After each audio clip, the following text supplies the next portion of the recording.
नमस्ते श्री राधा। कैसे मेरे सभी कार्टून्स। हाँ, मुझे पता है कि आपने पहला वीडियो तो देखा होगा और हमारा वो वीडियो जो है वो बहुत अच्छा ट्रेंडिंग पे इंस्टाग्राम पे फेसबुक पे मैंने उसका रील्स डाला था। अगर नहीं देखे हैं तो ज़रूर जाके देखिएगा। और उस इंस्टाग्राम के कमेंट्स में मैंने और फेसबुक के भी कमेंट्स के नीचे मैंने डिस्क्रिप्शन डाल दिया है उस वीडियो का, क्योंकि वो देखना बहुत ज़रूरी है। अगर वो हम लोग नहीं देखेंगे, फिर से रिपीट करूँ, अगर हम लोग वो नहीं देखेंगे तो हमको ये समझ में नहीं आएगा। हमको मैं इसलिए बोल रहा हूँ क्योंकि हम सब हैं। मैं तो समझ चुका हूँ, आप नहीं समझे हैं। अरे नहीं समझे हो तुम, अब समझ में आया। इज्जत दे रहा था उस समय, अभी नहीं दे रहा हूँ, तो इसलिए अब नहीं समझ में आ रहा होगा। अब आया होगा अच्छे से समझ में। क्या मैं बोल रहा हूँ कि उसी के नीचे में मैंने डिस्क्रिप्शन दे दिया है। उस डिस्क्रिप्शन मतलब डिस्क्रिप्शन दिया है कि उस वीडियो को कैसे देखना है, और उस पूरे वीडियो ही में थ्रू आउट मैंने डिटेलिंग पे बताया हुआ है कि हम लोग इसमें साइंस में कैसे कैसे चलेंगे। कहीं भी यूट्यूब में सर्च करना, वन शॉट में पहले वाले चैप्टर को कंप्लीट किया गया है। जितना भी अच्छा अच्छा आप वीडियो देखोगे जो ट्रेंडिंग पे हैं, 7th से सीबीएसई वाले बोर्ड, आईसीएसई वाले बच्चे अभी भी बिल्कुल मत देखें। ये वीडियो आपके लिए नहीं है, आपके लिए आएगा वीडियो, अभी ये आपके लिए नहीं है। बस पेशेंस होता है ना, पेशेंस के लेवल को थोड़ा सा बस बचा के रखो, बहुत अच्छा आएगा। अभी ये सिर्फ सीबीएसई वाले के लिए, पहले ही डिस्क्लेमर बता दिया मैं। कौन देखेंगे? सीबीएसई वाले देखेंगे, वही देखेंगे जो पहले वाले वीडियो देखे हैं, क्योंकि पहला वाला वीडियो में मैंने बताया हुआ है पूरे अच्छे से अपने बारे में कि मैं कौन हूँ, मैं क्या करता हूँ। नहीं पता तो मैं थोड़ा सा बस बताऊंगा, उसका मेन टॉपिक में मैं आऊँगा कि मेरा नाम जीडी शर्मा सर है, मुझे 5+ ईयर्स ऑफ टीचिंग एक्सपीरियंस है। मैं मेनली स्पेशली मैं 10th से ऊपर वाले में मैं बायोलॉजी पढ़ाता हूँ, और 10th तक मैं क्या पढ़ाता हूँ? साइंस सब्जेक्ट पढ़ाता हूँ। 10th तक साइंस होता है, और फिर उसके बाद 11th 12th में बायोलॉजी, और फिर उसके बाद सीयूटी यूजी सीयूटी पीजी, यही है। और मैंने अपने जितने भी मेरे क्रेडेंशियल्स है वो मैंने फर्स्ट वीडियो में बता दिया है।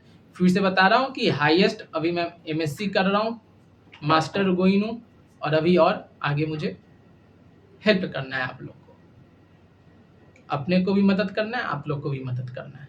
तो इसमें अब हम लोग स्टार्ट करते हैं, मेन टॉपिक पे आते हैं कि क्लास 7 का पहला चैप्टर जो है ये कहीं भी पेपर में नहीं पूछा जाएगा, लेकिन ये बहुत ज़रूरी है। क्योंकि ये अगर नहीं समझ में आएगा तो एनसीईआरटी जब तुम पढ़ोगे, पुराने वाले एनसीईआरटी का मैं नहीं बात कर रहा हूँ, जो न्यू वाला एनसीईआरटी है, इस न्यू वाले एनसीईआरटी को जब पढ़ोगे तो उस नए वाले एनसीईआरटी में तुमको हर चैप्टर के साथ चलना होगा। पहले ऐसा होता था ना कि कोई भी रैंडम चैप्टर उठा लिए, उसको बहुत डिटेलिंग पे कर रहे हैं और उसी में हम लोग सब कुछ पढ़े। नहीं, अभी अब इस सिंक्रोनाइज मैनर में चलना होगा, सिस्टमेटिक मैनर में चलना होगा। तो ये बस फाउंडेशन बना रहा है कि कैसे हमारा थिंकिंग डेवलप होगा, क्योंकि साइंस पढ़ना है तो थिंकिंग को डेवलप करना है। 3 ही पिलर है साइंस को सीखने के लिए। सबसे पहला हाउ, कैसे, व्हाट क्या, व्हाई क्यों। कैसे, क्या, क्यों, ये 3 चीज़ अगर हमारा क्लियर है तो हमको अच्छा से कोई भी हम लोग उसका अप्लाई चीज़ कर सकते हैं। तो हमारा मेन है चैप्टर का हेडिंग हुआ the ever evolving world of science. मतलब उसको बहुत सरल भाषा में मैं अगर बताऊं, बहुत हिंदी में अगर मैं बहुत डिटेल में बताऊं या आम चौल की भाषा में बताऊं, तो साइंस की बदलती दुनिया, कि साइंस कैसे बदल रहा है। तो इसमें मेन एनसीईआरटी जो है, एनसीईआरटी का पहला पैराग्राफ जो है वो बस पहला पैराग्राफ हम लोग को बस बताना चाह रही है कि हम लोग क्लास 6 में क्या पढ़े हैं। क्लास 6 में हम लोग का ever wonderful world of science था, उसमें हमने क्या पढ़ा उसको बस अब मैं इसमें 7th में हम लोग को क्या क्या पढ़ना है वो मैं अब स्टार्ट कर रहा हूँ। ठीक है, करूँ करूँ ना? बिल्कुल, देखो अभी main to the point topic हो रहा है, कहीं भी स्किप नहीं करना है, मजा आने वाला है। इतना तो मैं बता रहा हूँ कि इससे अच्छा कहीं नहीं मिलेगा मसाला। यहाँ मसाला भी मिलेगा, और मसाले किस में डलते हैं? खाने पे, तो खाना भी बहुत अच्छा मिलेगा। खाना क्या है? नंबर। नंबर तभी अच्छा मिलेगा जब ये क्लियर रहेगा। इसके थिंकिंग के हिसाब से जब इंक्लाइन कर लोगे अपने हर चैप्टर के नॉलेज को, बहुत बढ़िया होगा, बहुत ही बढ़िया होगा। नहीं करोगे, क्योंकि मुझे पता है नहीं करेंगे, आधे लोग नहीं करेंगे। हाँ, नहीं करेंगे। सबसे पहला हमारा क्या टॉपिक है?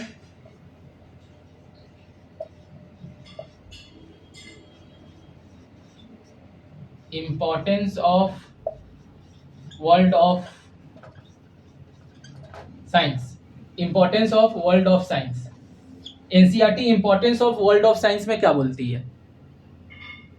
इम्पोर्टेंस मतलब जरूरत, साइंस की दुनिया का क्यों जरूरत पड़ा।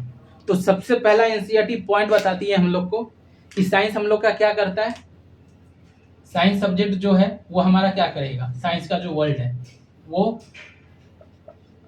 कवर्स करता है। मतलब मैं लिख देता हूं, नहीं तो तुम लोग बोलोगे कि सर क्या, world of science covers things from small to large. समझ में आया ना? ध्यान इसी तरह देना, कहाँ मैं बोल रहा हूँ, मेरे ऊपर और इस बोर्ड के ऊपर, और कहीं दाएं बाएं नहीं। आसपास क्या हो रहा है छोड़ दो, सिस्टमेटिक ढंग से करोगे तब ऑनलाइन का फायदा है, नहीं तो ऑनलाइन का कोई फायदा नहीं है। Wonderful world of science covers the things from small to large and far, near and far from our naked eyes. ये एक लाइन है, बहुत इंपॉर्टेंट लाइन है। और मैं क्या बताया था कि मैं 4 चीज दूंगा, 3 चीज दूंगा नहीं, 4 मैं दूंगा, और वो मैं जरूर दूंगा। क्या बताया था मैं कि सबसे पहला G² कॉन्सेप्ट दूंगा, दूसरा वर्ड दूंगा, तीसरा मैं क्या दूंगा, टॉपर्स चार्ट दूंगा। अभी टॉपर्स चार्ट का बारी नहीं आया है। सॉस होता है ना, सॉस, टोमेटो सॉस, इसलिए मैं भी बोल रहा था टोमेटो सॉस। टोमेटो सॉस कब चलता है, जब आसपास फूड बहुत अच्छा हो, तब वो अच्छा मजा आएगा। तो टॉपर्स चार्ट भी वही है कि वो बाद में आएगा, जब तक G² वर्ड और ये सब सिंबल जब हो जाए। तो सबसे पहला ये मैं यहाँ पे वर्ड इसलिए बना रहा हूँ क्योंकि ये बहुत इंपॉर्टेंट कॉन्सेप्ट है। वर्ल्ड ऑफ साइंस कवर करता है things from small to large and near and far. क्या मैं बोला, near and far from our naked eye. इतने समझदार हो, इतने बहुत अच्छे हो, अभी के टाइम पे तो बहुत समझदार हो कि तुमको समझ में आ रहा है कि हमारे नेकेड आई से कौन सा छोटा चीज है, कौन सा बड़ा चीज है, कौन सा दूर है, कौन सा पास है, और कौन बिल्कुल ही दूर है जिसके लिए मुझे जरूरत पड़ेगा। बिल्कुल दिमाग में ख्याल आ रहा है कि सर हमारे आसपास में क्या है, माइक्रो ऑर्गेनिज्म, उन सबको भी हम लोग को देखना होगा। तो इसमें वही बात होगा। इतना लिख लिए होगे, डल जाएगा, चिंता का बात नहीं है, ये आराम से हो जाएगा। बस ये देखो हो गया, इरेज कर रहा हूं मैं। अब मैं एक्सप्लेन कर रहा हूं हमारे पॉइंट को। उस लाइन में अगर उस लाइन को लिखे होगे तो उसमें क्या क्या इंपॉर्टेंट चीज है। सबसे पहला इंपॉर्टेंट चीज है थिंग्स। एनसीईआरटी लिखी है, क्यूरियोसिटी वाला जो साइंस का जो बुक है, नाम है क्यूरियोसिटी, जिज्ञासा। उस बुक में, उस किताब में सबसे पहले पैराग्राफ पे थिंग्स है। तो सबसे पहले मैं क्या बताया था कि एनसीईआरटी कभी भी फिजिक्स, केमिस्ट्री, बायोलॉजी को डिवाइड नहीं करती है, लेकिन वो अब नए वाले बुक में वो अब केमिस्ट्री स्पेसिफिक वर्ड में वो अब सब बता रही है, केमिस्ट्री, फिजिक्स, बायोलॉजी। तो इसलिए अब जरूरी है समझना कि थिंग्स जो होता है वो अलग अलग होता है। मैं थिंग्स में मैं सब्सटेंस ये सब कुछ नहीं बोल रहा, मैं थिंग्स बोल रहा हूँ। चीजें हमारी क्या क्या हो सकती है। सबसे पहला अगर हम लोग देखें इस थिंग्स को, अगर हम लोग टारगेट बनाएं, इसको टारगेट बना के जब देखें तो हम लोग सबसे पहले तो बायोलॉजी देखेंगे। बायोलॉजी के बाद हमारा फिजिक्स आता है, फिजिक्स के बाद हमारा केमिस्ट्री। सही है ना? 3 ही चीज तो है, और क्या है, बायोलॉजी में हमारा मेनली क्या आएगा, बायोलॉजी में थिंग्स, बायोलॉजी में आके ऑर्गेनिज्म हो जाएगा। होगा कि नहीं होगा? अरे थिंग्स चीज, बायोलॉजी में हम लोग किसको पढ़ते हैं, ऑर्गेनिज्म ही को पढ़ते हैं ना। तो थिंग्स यहाँ पे ऑर्गेनिज्म हो गया, ठीक है। फिजिक्स में थिंग्स क्या होगा तुम्हारे लेवल में, मतलब 6th 7th 8th 9th 10th में थिंग्स जो होगा हमारा वो ऑब्जेक्ट होगा। +2 वाले लेवल में, मतलब हायर सीनियर सेकेंडरी लेवल में, 11th एंड 12th वाले में यहाँ पे ऑब्जेक्ट जो होगा वो कुछ कुछ केमिस्ट्री वाला भी घुस जाएगा और ऐसे होगा। तो यहाँ पे मेनली अभी तुम्हारे लेवल में 10th तक तुम लोग को सिर्फ ऑब्जेक्ट ही के ऊपर ध्यान देना है। केमिस्ट्री का प्रिंसिपल जो है इसमें हम लोग बस पढ़ेंगे ये थिंग्स जो होगा ये हमारा एटम्स हो जाएगा, मॉलिक्यूल्स हो जाएगा, कंपाउंड हो जाएगा। यहाँ पे अच्छे से मैं लिख देता हूँ, समझ में आया कि नहीं आया? कंपाउंड्स, ठीक है। तो ये हमारा थिंग्स है, ये इंपॉर्टेंट चीज है, इसको फटाफट लिख लो। बहुत ज्यादा डिटेलिंग में नहीं लिखना है, इसमें से सवाल नहीं आएगा भाई, ये बस जरूरी है समझने के लिए। तो इतना तो रफ में लिख लिए होगे, रफ कॉपी नहीं, मेन फेयर कॉपी। और एक बात, व्हाइट कॉपी होना चाहिए, 4 कलर ऑफ पेन होना चाहिए, जो मैं इंट्रोडक्शन वाले वीडियो में बताया हूँ। व्हाइट कॉपी, मैथमेटिक्स का जो कॉपी होता है, नोटबुक होता है पूरा व्हाइट, वो पूरा व्हाइट होना चाहिए। 4 कलर ऑफ पेन होना चाहिए तुम्हारे खुद के चॉइस के लिए, और उसके बाद अपना जैसे लिखना है वैसे लिखना है थिंग्स में। और नोट्स साथ साथ बनाना है, इसके बाद नहीं बनाना, नहीं तो टाइम बहुत वेस्ट होगा, ठीक है। अरे टाइम वेस्ट होगा बहुत, और तुम लोग ऐसे भी टाइम वेस्ट करते हो, तो टाइम को बचाना है, क्लास ही में सब कुछ इन्वेस्ट कर लो, उसके बाद तो टाइम ही टाइम है। बायोलॉजी में ऑर्गेनिज्म, फिजिक्स में ऑब्जेक्ट, केमिस्ट्री में एटम्स, मॉलिक्यूल, क्या क्या ये सब चीज है, ये सब थिंग्स है हमारा। इसको ये थिंग्स बोल रही है, जिसको हम लोग साइंस में पढ़ना है, ठीक है। दूसरा इंपॉर्टेंट बात, वो क्या बोली, साइंस कवर करता है उस चीज को जो छोटे से लेके बड़े तक हो, जो पास में हो और दूर में हो। तो अगर मैं स्मॉल एंड लार्ज को अगर मैं स्पेसिफिक वर्ड मानूं, इन दोनों वर्ड को अगर स्पेसिफिकली अगर मैं इन सबको अगर मैं देखूं, तो इसको मैं ऑर्गेनिक बायोलॉजी के रिस्पेक्ट में और अच्छे से बताऊंगा तो समझ में आएगा, क्योंकि फिजिक्स केमिस्ट्री उस ढंग से नहीं है, तो ये समझ में आएगा क्योंकि सिक्स्थ में पढ़े हो। तो इसमें स्मॉल एंड लार्ज का क्या मतलब है, मैं छोटा छोटा बात कर रहा हूँ, इसको मैं इरेज कर रहा हूँ, मुझे स्पेस चाहिए, ठीक है। जो जो नहीं लिखे कोई बात नहीं, अपने आप को थप्पड़ मार लेना मेरे तरफ से। स्मॉल एंड लार्ज है, इस स्मॉल एंड लार्ज में हमारा सबसे पहले अगर मैं बात करूं तो तुम प्लांट देखते हो और एनिमल्स देखते हो, बेसिकली ह्यूमंस, मानव एक जानवर है, सुने हो ना, वही। इन दोनों को मैं सही ढंग से बताऊंगा तब समझ में आएगा। प्लांट में जैसे अगर मैं बात करूं तो हमारा छोटा सा ग्रास हो सकता है, इसका और बड़ा हो सकता है, ये और बड़ा हो सकता है, क्रिसमस ट्री देखे होगे, ठीक है। इसके बाद ये और बड़ा हो सकता है, ठीक है। यहाँ पे और हो सकता है, कुछ कुछ प्लांट जो होता है वो हमारा वाटर में भी प्रेजेंट होता है, और कुछ कुछ प्लांट होता है, तुम देखे होगे कि जो बहुत बड़े बड़े प्लांट होते हैं, उन बड़े बड़े प्लांट का हाइट इतना लंबा क्यों होता है? तो जब अर्थ बन रहा था ना, इवोल्यूशन जब धीरे धीरे बढ़ा, इवोल्यूशन मतलब चेंजेस जब होने लगा हमारे आसपास के चीज में, इतने समझदार हो तुम लोग, ये जानते हो। इवोल्यूशन भी मैं नहीं बोलूँ तो मैं इतना तो बोलता हूँ ना कि तुम लोग जानते हो कि ह्यूमन जो है वो बंदर से ऐसे करके आए हैं। तो इन सब का जो है अगर प्लांट में भी देखा जाए तो सबसे पहला जो लाइफ भी होगा तो वो वाटर ही से ओरिजिनेट हुआ है, तो वाटर ही के अंदर में ही हमारा सबसे पहला प्लांट था।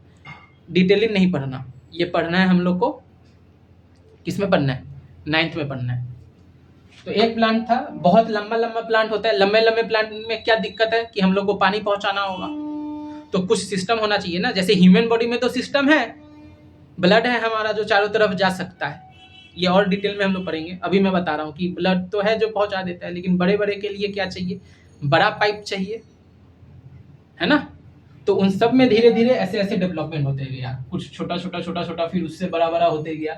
तो ये एक, इसको बोल सकते हो कि ये स्मॉल हाइट के बेसिस में, कोई भी एक थिंग्स के बेसिस में ये बढ़ते जा रहा है।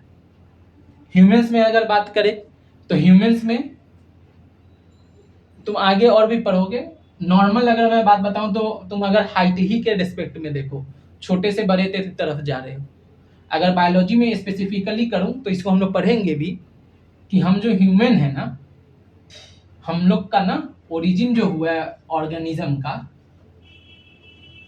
ऑर्गेनिज्म मतलब लिविंग थिंग्स, जो जिसके अंदर क्या होता है, जिसके अंदर कुछ रिएक्शन चल रहा होता है जिससे वो जिंदगी जी रहा है अर्थ पे, एक जनरेशन से दूसरे जनरेशन में कुछ चीज ट्रांसफर कर रहा है, अपने जैसा चीज बना रहा है, अपने आसपास डाइवर्सिटी ला रहा है, ये होता है ऑर्गेनिज्म, जो समय के साथ अडेप्ट कर पाए, जो अपना थिंकिंग डेवलप करे। लेकिन आजकल थिंकिंग डेवलप नहीं हो रहा, तुम लोग तो खासकर बिल्कुल नहीं कर रहे। तो यहाँ पे ऑर्गेनिज्म है, तो ये जो ह्यूमन का जो ऑर्गेनिज्म है, ये ऑर्गेनिज्म भी सेल से बना है, ठीक है। सेल बहुत छोटा चीज होता है जिससे बहुत बड़ा चीज बना, ह्यूमन बना। इसी सेल से ना हम लोग ह्यूमन बन जाए।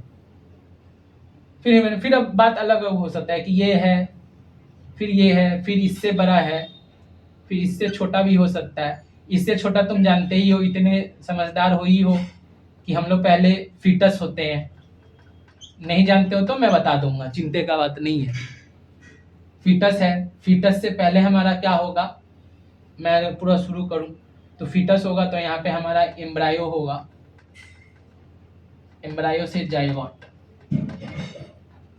जाइगोट होगा। और इसके आगे का मैं नहीं बता रहा क्योंकि कंफ्यूज हो जाओगे। इसके आगे का है कि हमारा जाइगोट होता है, जाइगोट से पहले हमारा दो चीज आपस में जुड़ता है, एक मेल से आता है और एक फीमेल से।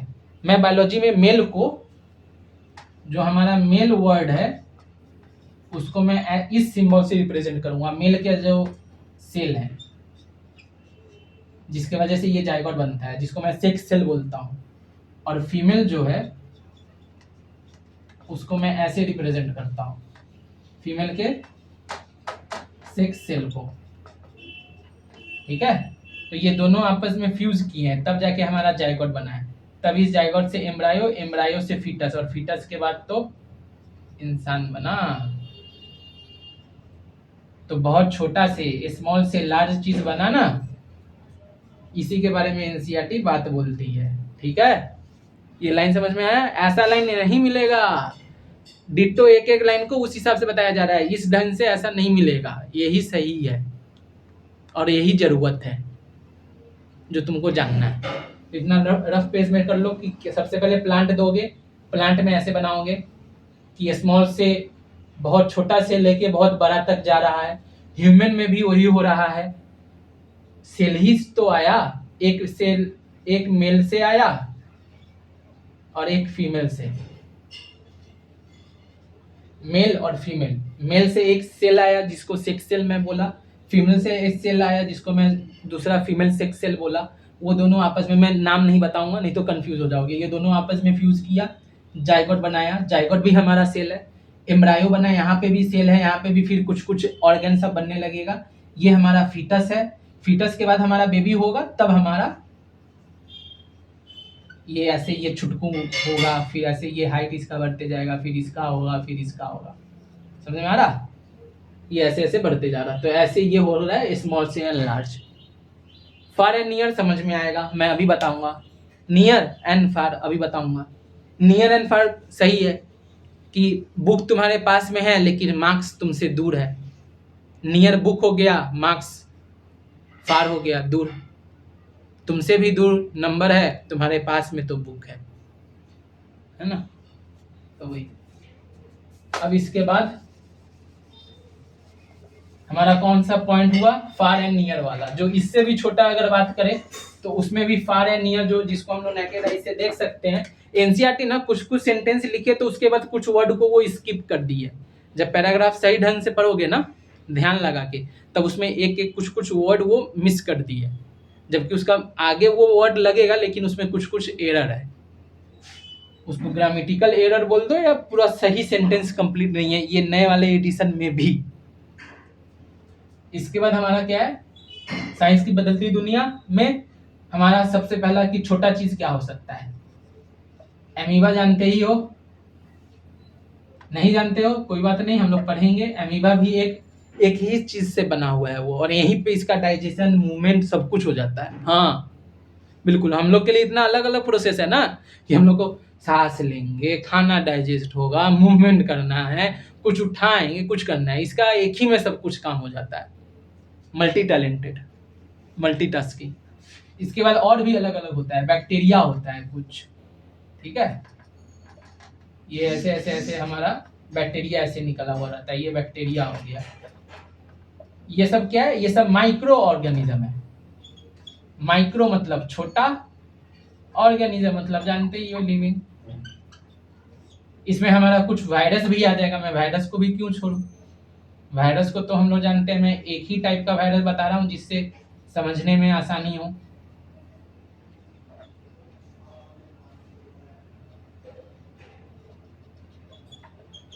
वायरसेस, अमीबा, बैक्टीरिया, वायरसेस, ये सब माइक्रो ऑर्गेनिज्म से कैटेगरी में आ गए। इन सबको हम लोग देखते हैं, तो इन सबको कैसे देखते हैं हम लोग? अपने आँख से देख पाते हैं? मैं आज मैं ऐसे कर लिया, ए वायरस तू बदमाश है, जल्दी निकल जा, ऐसे करेंगे? थप्पड़ मारेंगे? आतंक मचाएगा वो हम लोग के लिए, क्योंकि हम लोग उसको देख नहीं पा रहे हैं। जिस चीज़ को देखते हैं ना, वो उतना आतंक नहीं मचाता, जिसको नहीं देखते हैं, वो ज़्यादा आतंक मचाता है। जैसे तुम लोग आतंक मचाते हो, मैं अभी तुम लोग को फिज़िकली नहीं देख पा रहा हूँ, लेकिन तुम लोग आतंक मचा रहे हो। तो ऐसे ही ये वायरस कर रहा है। इस वायरस को, या कुछ अच्छा बैक्टीरिया भी होता है, कुछ बुरा बैक्टीरिया होता है। वायरस को ज़्यादातर ही बेकार है, तो उसको हम लोग नहीं देख पाते हैं, लेकिन वो बहुत ज़्यादा आतंक मचाता है। आतंक क्या मचाया ये तुम लोग समझदार हो। कोविड के टाइम पे वायरस ही किया था ना आतंक, वही। तो ये सब माइक्रो ऑर्गेनिज्म के कैटेगरी में, ये सब हम लोग के क्या है, पास में तो है लेकिन दूर है हमारे आँख से। इन सबको हम लोग कैसे देखेंगे? माइक्रोस्कोप में देखेंगे। देखेंगे कि नहीं देखेंगे? बिल्कुल, ठीक है। अब एक और है, इसको फटाफट ऐसे ही नोट करो, ये सब समझ में आएगा जब इसको जब ऐसे नोट करोगे ना, वर्डिंग के साथ नहीं, जब ये एज इट इज ऐसा लिखा रहेगा और इसको जब फिर बुक से पढ़ोगे तो सब समझ में आने लगेगा, क्लियर होगा। ज्यादा मैं एनफोर्स नहीं कर रहा हूँ क्योंकि उतना ज्यादा जरूरत नहीं है, ठीक है। ये समझने के लिए कि कैसे बोल रहा है एनसीईआरटी। इसके बाद अब हमारा एक है कि हमारा प्लांट पर है। अगर हम अपने आंख से देखें, मैं आंख ऐसे ड्रॉ कर रहा हूँ, ठीक है। आंख है हमारा, इस आंख को मैं क्या करूंगा, ये हमारा लीव हो गया, ठीक है। पत्ता देखे हो ना, हरा पत्ता, अगली बार से लेके आऊंगा, ठीक है। तो इस लीव को अगर तुम जब देखोगे तो लीव में कुछ कुछ उनको वेन्स दिखाई देगा, सब में नहीं होगा, किसी किसी में मिलेगा तुमको, नहीं तो ज्यादातर। और ऑब्जर्व करोगे तो तुमको सब में ऐसे ऐसे बना हुआ निकलेगा, वेन ऐसे रहता है। तो लीव को काटने का भी तरीका है। हाँ, कटता तो तुम्हारा नंबर है, लेकिन यहाँ नंबर को नहीं कटाना, नंबर को बढ़ाना है। तो बढ़ेगा कैसे? जब हम लोग पत्ता काटना सीखेंगे। सही बोला ना। तो जब हम लोग पत्ते को जब काटेंगे बीच से, तो हम लोग ऐसे काटते हैं, ऐसे। या तो सिंपल ऐसे ही कर दो, बीच से उसके इस चीज को रख के कर लो, नहीं तो ऐसे करो। तो ऐसे करोगे तो ज्यादा दिक्कत होगा, प्रॉब्लम होगा, तो बीच का कुछ कुछ चीज हट जाएगा। नहीं तो सिंपल साधारण है कि यहाँ वाला भी इक्वल होगा, नीचे वाला भी इक्वल होगा। तो इन सब को हम लोग ऐसे काट लेंगे ब्लेड से, इसको रखते हुए। तो एक हिस्सा ऊपर चला गया और दूसरा हिस्सा है हमारा ऐसे। तो ये हमारा वेन हो गया, ये भी एक हमारा वेन है यहाँ पे। अब इसको कैसे देखेंगे? इसको फिर माइक्रोस्कोप में ले जाएंगे, इसका कुछ पार्ट को लेके माइक्रोस्कोप में ले जाएंगे। माइक्रोस्कोप में जब इसको देखेंगे तो हम लोग सेल को देखेंगे। मैं नाम नहीं बता रहा कौन से सेल को देखेंगे, क्लोरोफिल पढ़ के आए हो क्लासेस में, वही क्लोरोफिल को ही देखना है। तो ये सेल को हम लोग देखेंगे, कैसे देखेंगे? थ्रू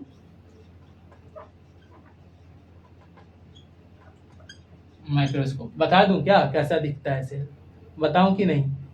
बता देता हूँ, ऐसा दिखता है, ऐसा हमारा दिखता है। क्लोरोप्लास्ट जानते हो ना, वही क्लोरोप्लास्ट जो है वही है ये क्लोरोप्लास्ट, ठीक है। इसको जब देखेंगे ऐसा ही स्ट्रक्चर ये दिखता है। तो यही एनसीईआरटी उस लाइन में पूरे बोलती है। थिंग्स, सबसे पहले हम लोग जाने कि कौन कौन सा थिंग्स का क्या मतलब होगा। तीनों ब्रांच ऑफ साइंस में, फिजिक्स में ऑब्जेक्ट होगा, केमिस्ट्री में एटम्स, मॉलिक्यूल, कंपाउंड, बायोलॉजी में थिंग्स का मतलब ऑर्गेनिज्म, ठीक है। थिंग्स के बाद वो बात करती है स्मॉल से लेके बड़े तक, छोटा से लेके बड़ा तक कैसे हुआ वो मैं बताया। ग्रास, उसके बड़ा वो सर्ब्स, हर्ब्स, ट्री ऐसे देख लो, या उससे छोटा पानी में जो है उसको देख लो। माइक्रो ऑर्गेनिज्म को देख लो, वो भी छोटा से बड़ा हो रहा है। ह्यूमन में देखोगे तो वही दोनों सेल आपस में मिल रहा है, वो भी एक सेल है, छोटा ही है, उससे फिर इतना बड़ा चीज हो जा रहा है। तो वो सब यही है एनसीईआरटी बोल रही है। हो गया।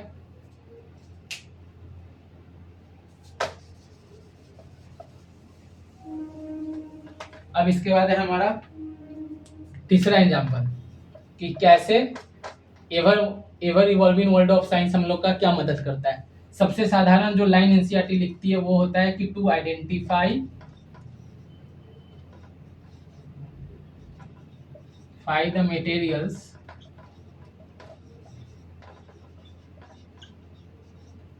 around us and discussing how, why, what, जो मैं बोल रहा था, कैसे, क्यों, क्या डिस्कस करना। डिस्कस ये नहीं करना कि कौन क्या खाना लाया, कौन क्या स्कूल में लाया, कौन किसको मारा, कौन किसको नहीं पीटा, मैं आज ये टीवी देखा, मैं मोबाइल देखा, मैं रील देख रहा हूँ, ये सब देख रहा हूँ, वो सब नहीं। डिस्कस ये करना कि मैं अपने आसपास में कौन सा मटेरियल देखा और उसमें क्या है, कैसे है, क्यों है। समझ में आ रहा है उसको। तो इसको सबसे देखने का सबसे आसान एग्जाम्पल जो है वो तुम अपने घर में कर सकते हो। आसपास में मिट्टी ले लो, ये हमारा क्या है,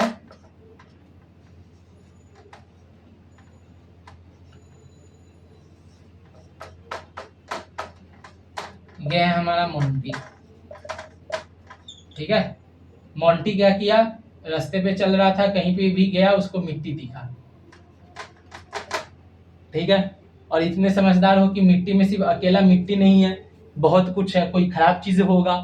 क्लास 6 में पढ़ के आए हो, डीके चीज होता है, नहीं पढ़े हो तो मैं बता दूंगा। डीके चीज होता है, कुछ एनिमल का वेस्ट मिलता है, एनिमल का वेस्ट, काउडंग भी बोल सकते हो उसको, कोई दिक्कत नहीं है। और कुछ छोटा छोटा माइक्रो ऑर्गेनिज्म मिलेगा, क्योंकि अभी हम लोग लाइन देखे हैं ना कि छोटे से बड़ा, तो वो कहीं भी हो सकता है पूरे एनवायरमेंट में। एनवायरमेंट सिर्फ अकेला सॉइल का थोड़ी ना है, पूरा ओवरऑल अर्थ का है। तो वो सॉइल बस उस अर्थ का पार्ट है, तो इसका भी इसमें छोटा छोटा चीज मिलेगा, उन सबको देखना है हम लोग। तो इसके मटेरियल को तुम क्या करोगे, बीकर में ले जाओगे। ये हमारा बीकर है, ठीक है। अब इसके आगे का मैं इरेज करके उसके आगे चल रहा हूँ, बस यहीं पे खत्म हो जाएगा हमारा टॉपिक। मोंटी को जरूर ड्रॉ करना, नहीं तो गुस्सा हो जाएगा। इसका आंख देखो ये कैसा है, कैसे देख रहा है, ऐसे है। बदमाश है मोंटी, ये हुआ।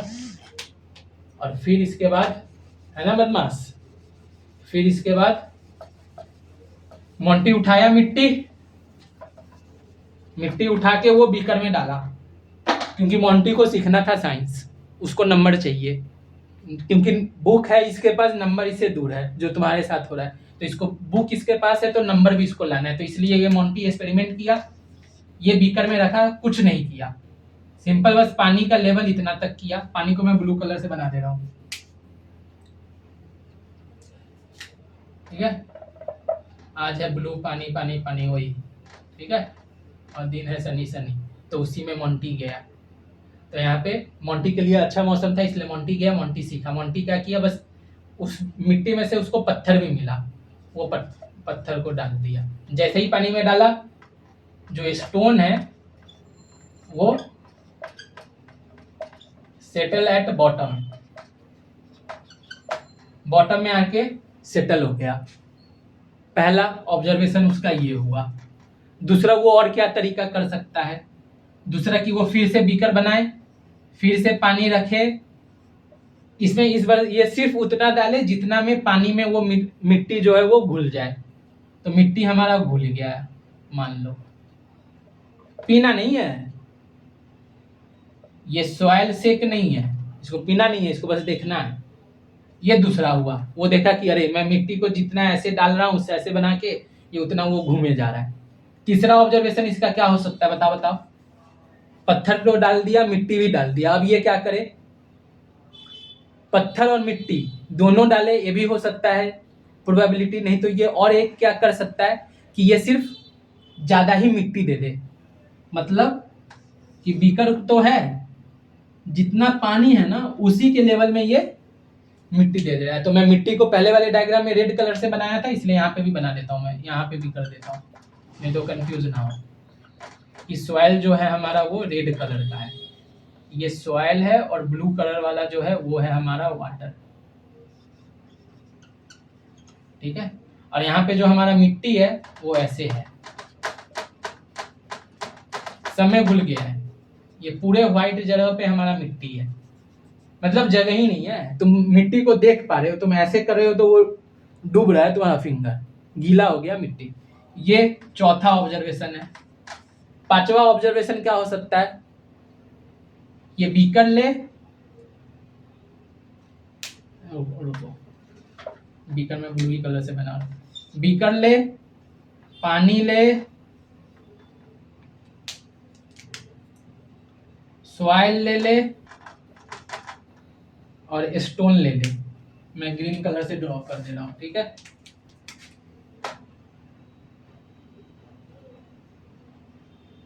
ये हमारा स्टोन हो गया, ये हमारा वाटर हो गया,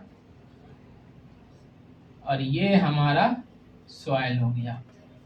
इतना 5 ऑब्जर्वेशन वो किया, तो इसको ये दिखा मिट्टी में अलग अलग। फिर ये चाहता तो इसमें से माइक्रो ऑर्गेनिज्म को भी निकाल सकता था। ऐसा भी बहुत सारा माइक्रो ऑर्गेनिज्म होता है जो पानी में रहना पसंद करता है। ये अगर उतना सीखता मोंटी तो करता, लेकिन मोंटी उतना सीख नहीं पाया क्योंकि मोंटी क्लास 7th ही में है। इतना इच्छा हुआ इसलिए मोंटी कर लिया, तो मोंटी को सैल्यूट है। हो गया, यही ऑब्जर्वेशन है, फटाफट बस ड्रॉ करना है और ज्यादा कुछ नहीं करना। हो गया, हुआ कि नहीं हुआ? नहीं हुआ तो कोई बात नहीं।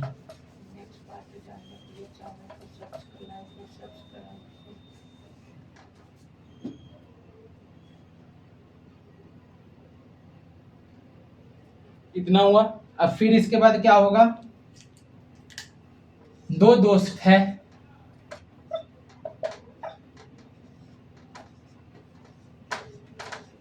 इसका हेयर कजामा के जैसा है और इसका घुंघरेला हेयर है, ठीक है।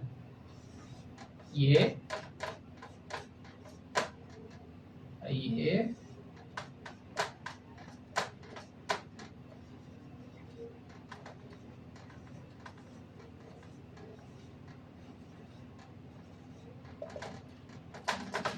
ये है। ये दोनों आपस में सवाल पूछ रहे हैं। क्या सवाल पूछ रहा है? ये पूछ रहा है। क्या क्वेश्चन पूछ रहा है? ये पूछ रहा है, ये हाउ अंडरग्राउंड वाटर फ्लोज। तोड़ तोड़ के बताऊं, इंग्लिश नहीं पढ़े हो, इंग्लिश पढ़ाना हो, बता देता हूं। हाउ, कैसे, अंडरग्राउंड समझ में आता है, नीचे वाला क्या है, वाटर, पानी, फ्लोज मतलब मूव कर रहा है नीचे में, ऐसा क्यों हो रहा है? ये दोनों आपस में सोच रहा है, ये भी सोच रहा है, ये भी सोच रहा है, क्यों हो रहा है? बताओ, तुम भी सोच रहे हो ये क्वेश्चन देख के कि ये क्यों सोच रहा है, लेकिन सोच रहा है, इसको सोचना है और तुमको भी सोचना है। तो ये जब सोच रहा है तो इसका ये आंसर है कि हमारा जितना भी सरफेस है वो क्या है, या तो रॉक से बना होगा या तो सॉइल से बना रहेगा। तो मैं अगर एक ही ले लूं एग्जांपल कि मेरे पास पत्थर है, ऐसा ये पत्थर है, ठीक है, मैं ऐसे बना रहा हूं पत्थर। हंसना मत कि कैसे बना दिया, अगर हंस भी लोगे तो मैं क्या कर लूंगा। हो गया, मैं तो ऐसे ही ड्रॉ करूंगा, मेरा मन। ये हुआ, ये हमारा रॉक है मान लो। लेकिन जो रॉक है, जो पत्थर है, उसको जब पानी में डालोगे तो वो पूरा गीला होता है ना, क्यों होता है? कुछ तो स्पेस है जिसके अंदर से पानी चला गया बहते हुए, तो ऐसे ही होता है। अंडरग्राउंड वाला जो सरफेस होता है वो हमारा ब्रिक ये सबसे बना हुआ रहता है कि उन सब में गैप रहता है, जिस गैप से उतना पानी वो चल जाता है। हाँ, हो रहा है ऐसे बरसों से। पाताल में पानी मिलेगा, पाताल तो कोई देखा भी नहीं है, बस पढ़ा है सब कि अर्थ, क्रस्ट, कोर, मेंटल रहता है।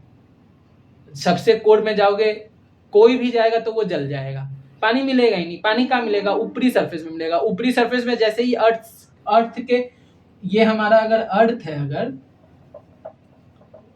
ये अर्थ है, अर्थ का अगर सेंटर का अगर हिस्सा करोगे ना, तो उसका अगर ऊपर वाले लेयर पे जाओगे तब धीरे धीरे जिंदगी शुरू होना होता है, मतलब वहां से शुरुआत हो रहा है जिंदगी का। तो उसी लेयर पे ये हमारा रॉक ये सब आ गया, जहां से वो पानी को वो अपने पास रख सकता है और ऐसे ही ये मूवमेंट करा रहा है। इसलिए नीचे ट्यूबवेल ये सब में मिलता है। अब बात अलग है कि हम लोग इतने बदमाश हो गए हैं कि हम लोग इतना छेड़छाड़ कर चुके हैं अपने एनवायरमेंट में, अपने इतने आसपास, कि हमारा अंडरग्राउंड वाटर का जो लेवल है वो अब नीचे की तरफ और घटते जा रहा है। ठीक है, वही है। और ये क्यों घट रहा है, क्यों ऐसा एनवायरमेंट के साथ छेड़छाड़ किए, क्यों हम लोग को एनवायरमेंट को बचाना है, ये सब आगे आगे हम लोग पढ़ेंगे नेक्स्ट वाले वीडियो में। ठीक है, इसका पार्ट 2 आएगा।